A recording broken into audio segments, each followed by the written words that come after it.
all of those matters which are contained in General Olomisa's letter are things which will have to be considered by the legal team. And of course, I will be the one as the Speaker of the National Assembly to make announcements as to what process then we will follow if that process is required.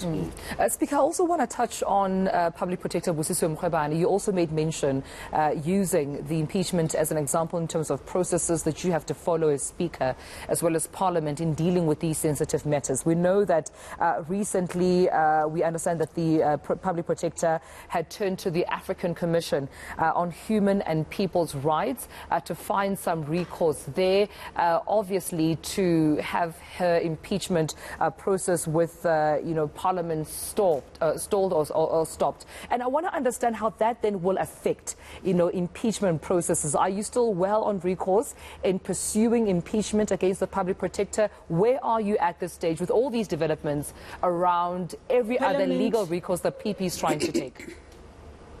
Parliament is on course. Parliament is currently discussing those matters. There is an ad hoc committee which has been established, which is dealing with that particular matter. And I don't know if approaching that court maybe will assist, but as things stand now, there's been one appeal after another.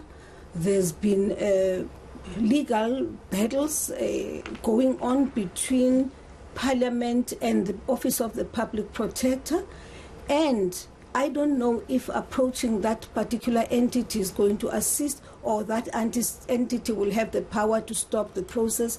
But for now, every legal battle which has been there, I believe that Parliament has won, and hence the process. So the process is underway, because at every attempt to stop or to prevent Parliament from moving, we have appealed and succeeded in our appeal. So for now, we are steaming ahead with the process. I'm going to just ask one last question from my side, Speaker, as far as Parliament's concerned anyway, not so much from the political side and public protectors. This is more really for all South Africans. This debate which is going to be in Parliament around the fuel price increases as well. That got a lot of reaction, I'm sure you saw on social media, with this upcoming debate in Parliament. What's the aim of this, do you think? I see the DA getting involved in this as well. Well, I was requested by the DA, my office was approached to allow them to call for a snap debate in Parliament. Now, every time any party has a need to call for a snap debate, it approaches the office of the Speaker. And I did give them, I've agreed to it. I've given it a go-ahead. However, what I am aware of is that there hasn't been agreement amongst themselves from the level of the programming committee as to when that snap debate will be held. As for myself as Speaker, I've given it a go-ahead, I've given it a green light that the matter should be discussed by Parliament as requested by the Democratic Alliance. It is not the first snap debate which has been requested by political parties. Every now and then you'll find political parties approaching the office of the Speaker and requesting for a snap debate. And of course you look at the substance, you look at the issue, and then you table and you agree. I've agreed to it. The issue is this, the fact that they've not been able to agree on when to conduct that snap debate. And really, at this point, it really has nothing to do with me. Mine was to give a go-ahead, and I have done just that. If we may just please ask you to put on your ANC hat now in the few minutes we have left with you, Ms. Mapisa-Nqakula. I mean, we've just got out of conferences, provincial, regional conferences, recently in Tshwane, in Ekurhuleni, in Limpopo, as well as Johannesburg, recently announcing the new chairmanship. And I just wonder, are you satisfied with the members that have been elected into leadership? Would you have liked to have seen more women in these leadership positions? Because it's mostly men, if not re-elected or newly elected into leadership positions. You're correct. It's amazing. I was actually running the Tswane conference together with Joe Maswanganyi. We were the two members of the NEC. We were deployed there. And it's amazing how these things happen. Sorry, because you see that the people who are the dominant number of people you see there, it is women at those conferences. But not only that, even the membership of the ANC itself, the dominant grouping is women. It's us. However, when you then go to election, somehow it's the executive does not reflect the numbers of women who attend conferences. What that means is that basically members decide who they want to elect. It's their democratic right. And unfortunately, the tendency, particularly as it relates to the top structure, which is in the case of the National Executive Committee, it is the top 6. And in the case of the provinces or regions, it will be your top 5. Somehow you'll always find one woman, and that woman will be either your treasurer or your deputy secretary of that organization, of the organization. I don't know why. Because it is not as though there are no capable women in South Africa. And in fact, yes, the time is ripe for us to have more women in the top structure of the ANC. And yes, it is right. We are right at the perfect timing, actually, that after so many years, we were unbanned in 1990. Our first conference was in 1991 in Durban. And in Durban, we were fighting to get 30% of women in the National Executive Committee. We are now currently, because it is a debate which we have won over years, men have begun to understood as our comrades that, of course, women are as capable as they are. And over the years, we've won that battle, and we are now at 50-50. However, the 50-50 starts with your ordinary members of the executive. It has never started right up there with the top 6. So do you think it could be time to change that, Ms. Mapisa-Nqakula? Do you think you're saying the time is right, it is ripe for the picking? We're in an ANC elective year. Could you be ANC president? Of whichever position, I do believe we do have women who are capable. We do have women who over the years have been mentored by the African National Congress, have been well trained, women who would be able to articulate the policies of the African National Congress, women of integrity, women whose credentials are not. And many people would say that is you. You've been doing it as National Assembly Speaker. You could be that woman. Would you want the job? It's not a matter I've thought about, to be honest, and I believe to that old cadership, which was trained by the ANC, that it is the people. You must earn the respect of the people. You must earn leadership. It is the people who must say membership, which must say we think that we have confidence in you to occupy this particular position, and not for me to just raise my hand and I say, well, I'm ready, I want it, because it is not about me. It is about the membership of the African National Congress. It is about South Africans, because whoever becomes part of the collective leadership of the ANC, that person therefore becomes part of the collective of the country. So my view is that you must earn leadership.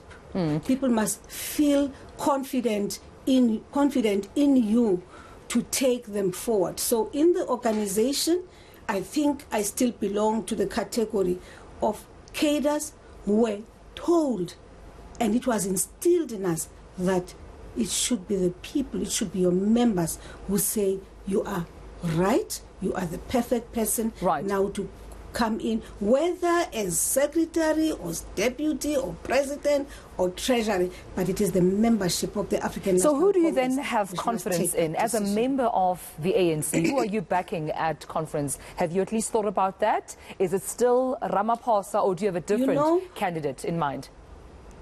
Can I tell you something? I think I am one of the few cadres who were very traumatized by the conference in Limpopo. I'll start right there, because that is the decision, that is the conference which made me take a decision that never ever take things for granted. Never ever go to a conference and say, this is who I am campaigning for. Get to the conference, apply your minds, be objective, look at who are the candidates who are being presented to you, and then you decide who you want to elect. At this point in time, what is happening right now, and everybody is saying this one, and that to me is actually called lobbying. And I'm not part of the lobby groups, and I have no intentions of doing that. I think that some of us have been hit very hard, have knocked ourselves against the wall at some point as young people in the organization. I think that it is a matter which I am not ready to engage on. And self-reflection has always been very important in the ANC, hasn't it, Speaker, and Ms. Mapisa-Nqakula as well. When you reflect back on the choice of Stan Matabata, Premier of Limpopo, off the back of comments that service delivery was over-exaggerated. That must be a difficult comment to hear when you know, and you've been on the ground speaking to members, speaking to South Africans, you know how bad it is. That comment couldn't have sat well with you from Stan Matabata. Of course. I think, I don't want to say it was a slip of a tongue, because I think it was deliberate. I think he could have avoided it. Because even now, as we are talking, I mean, members of parliament conduct oversight. The major task of members of parliament is to conduct regular oversight visits, make sure that the executive accounts to South Africans through parliament.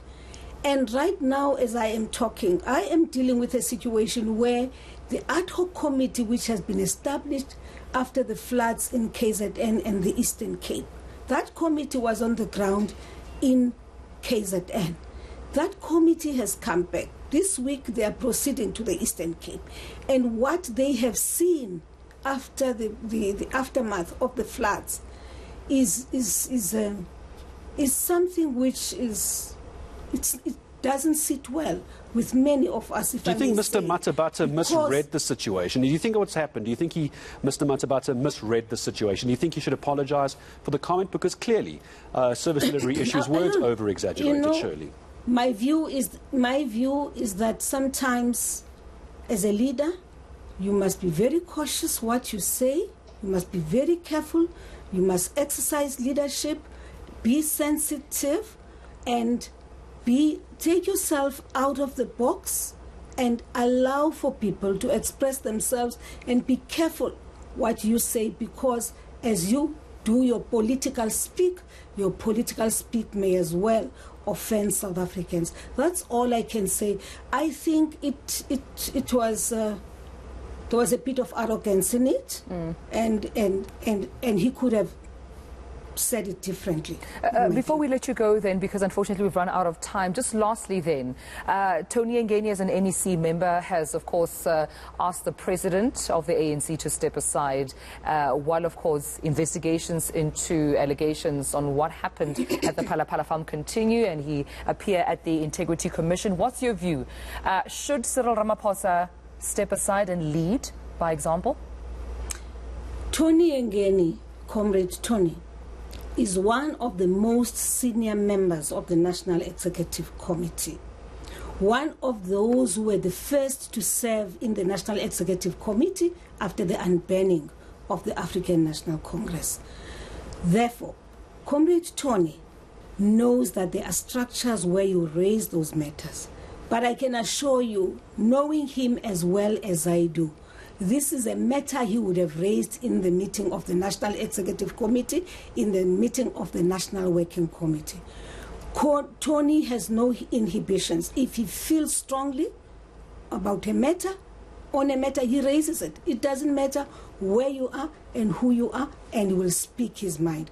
And it is up to us then to engage with the views which he has expressed. So I've read about it. I don't know if the matter, it is true that it was raised in the meeting of the National Working Committee. I'm not sure, because I'm not a member of the National Working Committee. I am a member of the National Executive Committee. So I would expect that the report of the National Working Committee will be brought to the National Executive Committee for a discussion. And if those views were expressed in a meeting of the National Working Committee, we will then engage with the views of Comrade Tony as a collective of the National Executive Committee and take a decision. What I am aware of, which I heard about yesterday, is that the President himself has said he will be presenting himself to the Integrity Committee of the ANC, which is not something which is not familiar.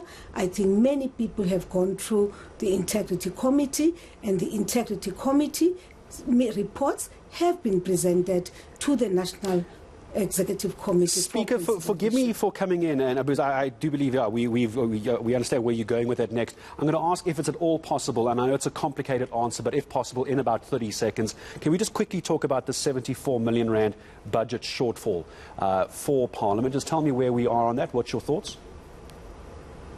Well, yes, it is true that we had budgeted for 7 billion, and we have a shortfall of 74. So we, as Parliament, we will look at our retained earnings, we'll look at whatever reserves we have to then compensate or substitute for the 74 million rands shortfall. But it is important for me to say that the issue is really the compensation of employees' allocation. We have more members, staff members, than we are supposed to have as Parliament. And that is where the major shortfall is. But of course, I must say this, that there's a very strong view which is coming out of Parliament, which is that as a third arm of the state, it is important that there should be engagement with National Treasury, and for National Treasury, particularly the Minister of Finance, to understand that when he deals with Parliament, he deals with Parliament as a second arm, third arm of the state, not as another government department.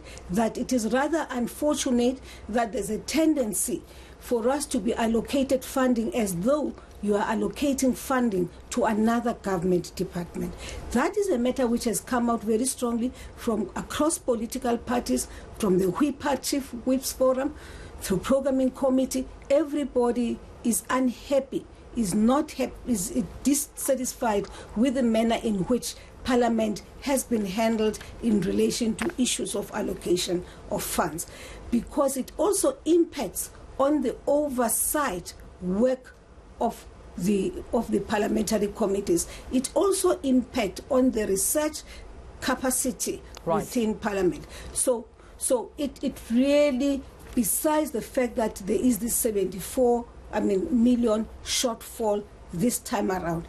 All right. In the past, we have to leave it there, unfortunately, Speaker, due to time. Unfortunately, we have to leave it there due to time, but we appreciate you speaking to us and making time for us, a whole hour that we had an opportunity to speak and reflect with Speaker Mapisa-Nqakula, Nosiviwe Mapisa-Nqakula, talking a lot of issues there, not only in Parliament, but also within the ANC.